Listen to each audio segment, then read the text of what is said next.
Doctor Rishikesh Meena लिखते हैं, आरक्षण की वजह से ही देश बर्बाद हुआ है। यदि आप मानते हैं कि आरक्षण की वजह से ही देश बर्बाद हुआ है तो फिर यह पोस्ट सिर्फ आपके लिए ही है। जरूर पढ़े। लश्कर भी तुम्हारा है, सरदार भी तुम्हारा है। तुम झूठ को सच लिख दो, अखबार भी तुम्हारा है। तुम जो कहो वो सच, हम जो कहें वो झूठ। मुल्क में नफरत का ऐसा तूफान मचा डाला है। कुछ बुद्धिमान बोलते हैं कि आरक्षण ने देश को बर्बाद कर दिया है।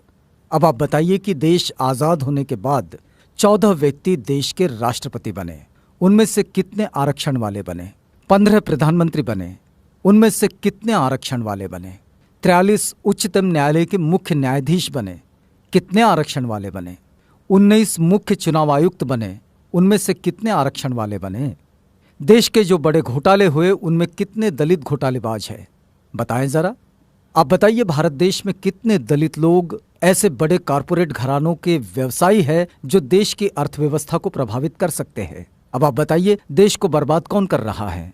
अगर संभावित ब्लैक मनी वालों की लिस्ट देखे तो कोई आरक्षण वाला नजर नहीं आता। तो फिर देश को बर्बाद कौन कर रहा है? जितने लोग बैंकों का रुपया हजम करके बैठे हैं या भाग गए, उनमें कितने आरक्षण वाले हैं? शायद कोई नहीं। तो फिर देश को बर्बाद कौन कर रहा है?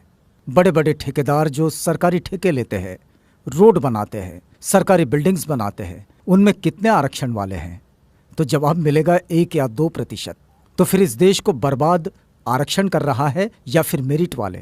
जब ब्लैक मनी लिस्ट में एक भी नाम रिजर्व कैटेगरी के लोगों का नहीं है, सारे नाम जनरल के हैं, फिर भी कुछ बेवकूफ कहते हैं कि देश को रिजर्वेशन वाले बर्बाद कर रहे हैं। सच में इससे बड़ा जोक कोई और हो ही नहीं सकता।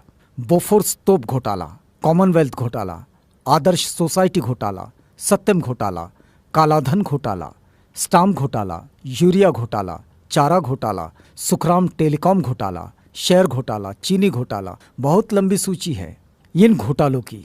ये सभी घोटाले क्या आरक्षण प्राप्त लोगों ने किए हैं? बताएंगे इसमें किसी दलित का नाम? कब तक बेवकूफ बनाते रहोगे?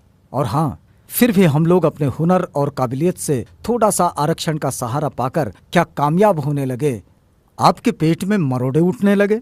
जिनको अपनी थोथी मेरिट पे घमंड है और आरक्षण से परेशानी है, वो अपने बच्चों को 5 साल वहां पढ़ाए जहां गरीब बच्चे अभाव में रहकर पढ़ते हैं। फिर देखना सारी मेरिट हवा न हो जाए तो कहना।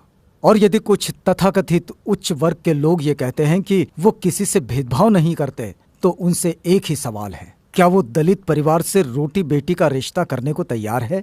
जातियां खत्म करने को तैयार है? अगर नहीं तो फिर मान लीजिए अभी आरक्षण खत्म नहीं होना चाहिए।